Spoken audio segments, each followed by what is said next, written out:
ಎಲ್ಲರಿಗೂ ನಮಸ್ಕಾರ. ಇವತ್ತು ಭಾನುವಾರ, ಎಲ್ಲರಿಗೂ ಶುಭೋದಯ.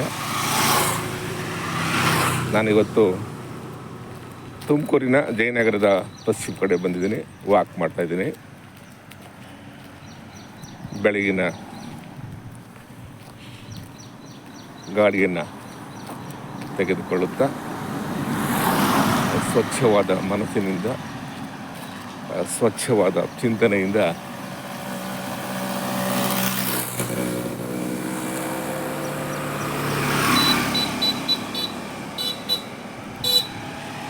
ನಿಮ್ಮ ಮುಂದೆ ಅನಾವರಣ ಆಗ್ತಾಯಿದ್ದೀನಿ. ಇವತ್ತಿನ ಒಂದು ಕಿರುಚಿಂತನೆ. ಸ್ನೇಹಿತರೆ, ಪ್ರತಿದಿನ ನಮಗೆ ಒಂದು ಹೊಸ ದಿನ, ಪ್ರತಿದಿನ ಹೊಸ ಹೊಸ ಅನುಭವಗಳು ನಮಗೆ ದಕ್ಕುತ್ತೆ. ನಾವು ಪ್ರತಿದಿನವನ್ನು ಹೊಸ ದಿನವನ್ನಾಗಿ ಮಾಡಿಕೊಳ್ಳಬೇಕು. ನಿನ್ನೆಯ ದಿನ ಅದು ಇತಿಹಾಸದ ಪುಟದಲ್ಲಿ ಸೇರಿಹೋಯಿತು. ಇವತ್ತು ದಿನ ನಮ್ಮದು.